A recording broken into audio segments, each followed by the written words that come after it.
So I just wanted to do a quick video here in the children's garden talking about these red currants and specifically this pest, the imported currantworm, which we've had issues with here.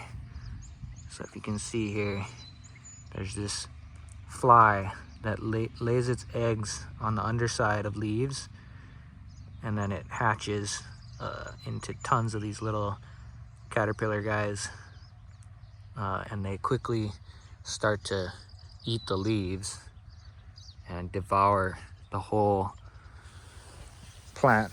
They can defoliate the whole plant in a matter of days or weeks. So if you're not paying attention, you come back and the plant is completely barren. And surprisingly, these currants have been able to survive that. That's happened several times. And they still make berries, and the berries ripen, and they're still good, and then the plant still continues to, survive. But it probably takes its toll on it, and they probably don't grow as well. So, the best thing to do, I've found, is to, at this stage, come through and just pick off as many of these as you can, especially when it's like this, because very few of these caterpillars have probably traveled off of this one leaf to other leaves on the plant. So if you get it when it's like this, you pretty much got all of them. But you can see that there's others, right? So this leaf, that leaf has that telltale sign of when they're really tiny and when they're just starting. And that's like the best time to just pick off this leaf and throw it in a bucket of water or something. Because let me see if I can find an example. So if you can see, at a later stage, if you kind of miss it by even just a few days, like a day or two, they start to travel off that leaf. They eat that one leaf, and they start to travel around. So this one, some of those have probably spread, and they each go to a individual leaf. So they each go to a different leaf. And you can still find them at that stage, but then it's a lot more leaves that you got to pick off, or you got to pick off individual caterpillars. So in here,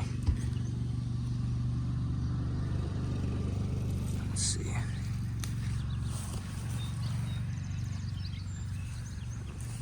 Anyway, just wanted to make a video. The other thing you'll see is their poops, on some of the leaves. If you're looking for them in there, you might see on the leaf below it, you might see some poop, right? So here's some poop coming down from this right there. So if you get it at this stage, you really slow them down a lot. You get the majority of them. Probably won't get all of them, but at least you'll prevent total defoliation of all your shrubs. And I've also noticed little birds will fly in here and eat the caterpillars when they're bigger.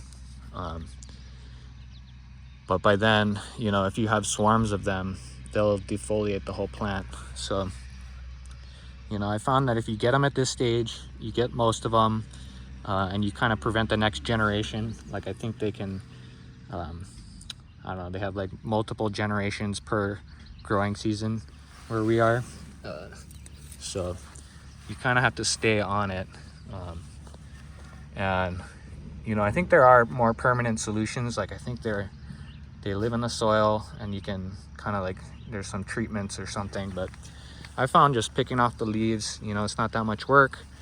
And it's kind of satisfying and allows you to really check on your plant. And really, they enjoy these interior, these kind of crowded interior parts of the shrub. So it's better to kind of open up, prune the shrub and open it up so that there's not these little swarms in the middle, and by the time you notice them, they're like eating the whole plant, right? So you know, try to prune it in a way that mitigates this issue. But if anyone has any suggestions or solutions or whatever, let me know. I'd love to hear if anyone else has this issue. You know, the other thing that's kind of surprising is that it seems like it's only on this grouping of red currants. You know, we have other red currants around and I've never seen them on those. So I don't know, we could like move these or, you know, start over and maybe get rid of them, because it's only in this one spot. And you know, that's one of the issues with this sort of grouping like this, is that once one plant gets it, then they all get it, you know. And these might be identical cuttings, these might all be clones, so they're just like totally identical.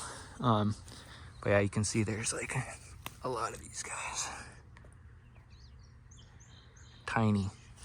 Tiny at first, but then they get kind of big. So anyway, hope you enjoyed the video. Let me know in the comments what kind of solutions you guys use for these imported currant worms. All right, hope you enjoyed. Have a good one.